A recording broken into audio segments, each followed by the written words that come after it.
معليش مع من فاز برابطه ابطال اوروبا؟ مع الميلان. واش من الميلان؟ واش من الميلان؟ بيج ميلان. بارك الله فيك. ومع ريال مدريد. علاش ما فاش بها مع بايرن ميونخ؟ علاش ما فاش بها مع باريس سان جيرمان؟ علاش ما فاش بها مع تشيلسي؟ علاش ما فاش بها مع نابولي؟ لانه لا مدرب اسماء اللاعبين اللي كانت موجوده عنده سواء في ريال مدريد ولا في ميلان هي التي صنعته وساهمت في تحقيق انجازاته.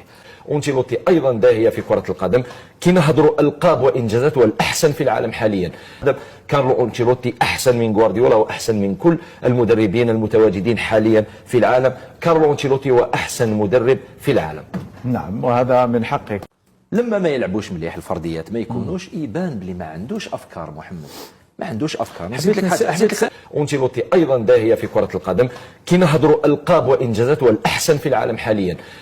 كارلو أنشيلوتي احسن من غوارديولا واحسن من كل المدربين المتواجدين حاليا في العالم. كارلو أنشيلوتي هو احسن مدرب في العالم. نعم، وهذا من حقك. شوف مام كي كان يدي رابطه ابطال اوروبا طريقه اللاعب اللي كان يلعب بها ريال مدريد لا تليق بريال مدريد. متحفظه لا تليق. وحتى فلورنتينو بيريز مدرب ايطالي. فلورنتينو بيريز تغيرت طريقه التفكير تاعو محمد، لانه